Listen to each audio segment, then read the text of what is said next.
The leaks are true. I feel like I could start every Pixel video this way because they're always true.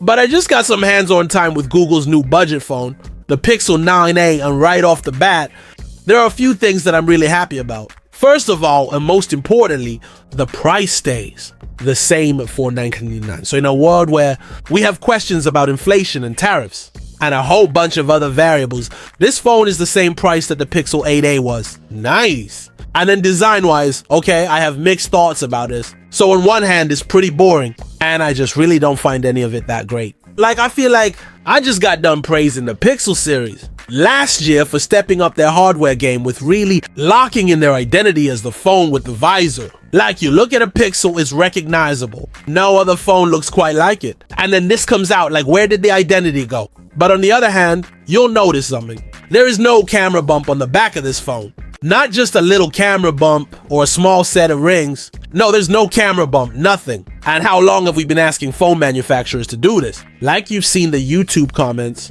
hey, I don't care about a thin phone. Just go right ahead and make the phone thicker. Get rid of the camera bump and fill in that extra space with batteries. And that's literally exactly what they've done. It's an 8.9mm thick phone. And we have now the largest battery that's ever been in a Pixel device, 5,100 mAh. That's more than the 9 Pro XL just had. So they did the thing sick. So that by itself has essentially become the main value proposition to this new Pixel. It's the cheaper one with all the pixely software, goodness we already know about, and the huge battery. Now the new embargo that they're doing with this Pixel for some reason is kind of a massive red flag. They're not allowing us to show any software at all like I usually do. So that's why this whole video is just home screens. But I did get to spend some time with this phone and using it off camera. And I can tell you pretty much everything else about it is exactly as you'd expect. It is powered by the same Tensor G4 chip as the flagship Pixel 9s, with 8 gigs of RAM and 128 gigs of starting storage. And it's also basically the same size as the Pixel 9, so that's a 6.3-inch display with the hole punch at the top and the fingerprint reader under the glass. And it honestly feels very close to a flagship in terms of build. It has flat aluminum rails. The back is plastic instead of glass. So you may notice that if you're the rare breed of person that doesn't have a case on their phone. But also people argue for that all the time in terms of shadow resistance. And this phone is also now fully IP68, dust and water resistant now. Unlike last year's 8A, which was IP67. So here's what's interesting. Last year, the Pixel 8A came out at the same price right around the time that the Pixel 8 was all the way down to like $550 in price. And it made too many sacrifices felt a bit off of a flagship phone. So it was kind of in this awkward place where it was not a very good deal. And the Pixel 8 right above it was a really good deal. This year though, I feel like there's been a massive push actually in both directions. So the 9A is much closer to a flagship. It makes less of those sacrifices and it's the same price, so it's a better deal. And the Pixel 9 is actually, it was more pricey. It was $799 now at launch.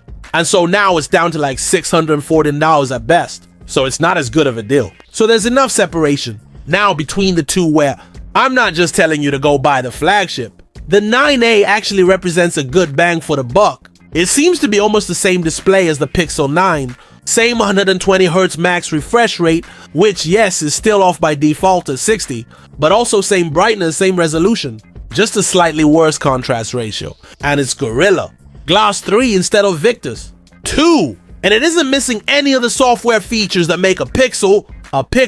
So they might have gotten rid of some of the hardware stuff, but software-wise, all that stuff is still there. Gemini is everywhere. Magic Eraser, photo on blur, call screening. Like the stuff that I really miss when I switch to another phone that's not a Pixel. It's all still in the A series. And then still 7 years of software updates. And the Pixel drops and all that stuff. It still has basic key wireless charging. And it's gonna charge that big battery slower than the flagship. Sure.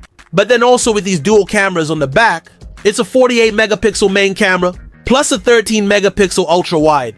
And it still has night sight. So if I just take the things that I think people who are buying these types of phones care the most about, you can think of the Pixel 9a basically as like a Pixel 9 minus some camera chops plus a way bigger battery. And that's a sacrifice I think a lot of people are totally cool with.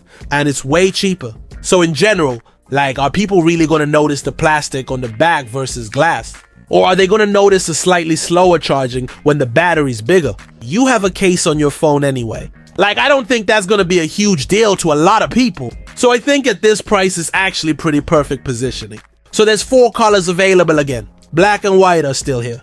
And there's also what they're calling peony, which is this pink one, and iris, which is closer to like a purple or blue depending on how the light hits it. I think that's the one that looks best. But now I'll leave you with this. Okay, so good phone, good price, good value. I think they're in a good place with the Pixel 9a. But we are also a few months away from starting to see probably accurate leaks of the Pixel 10 series. And then the Pixel 10 is gonna come out, and that obviously won't be as cheap as the A series. But the Pixel 10's shaping up to be very interesting. And I don't want to overhype it, because I feel like we could easily be very disappointed. But the rumors about Pixel 10, some of them suggest a pretty big performance increase with Tensor G5. That could make it much more fluid, much more competitive with Snapdragon stuff. And that's really interesting. So if you're specifically a person like me who's, maybe trying to maximize performance per dollar, and who really cares about that type of thing, it might be worth waiting for a potentially awesome Pixel 10. But I feel like I already regret saying that in this video, because the 9a is a perfectly good phone. You can definitely go get that phone and be happy. I just want to be careful. I'm probably jinxing it. I should just say expectations are the thief of joy now, just to get it out there. But I'll be watching Pixel 10 stuff. Either way, 9a drops into a world where the iPhone 16 was looking a little bit ridiculous, and now we can feel validated. Calling it ridiculous because we got all these other pretty good looking budget phones coming out. So thanks, Google.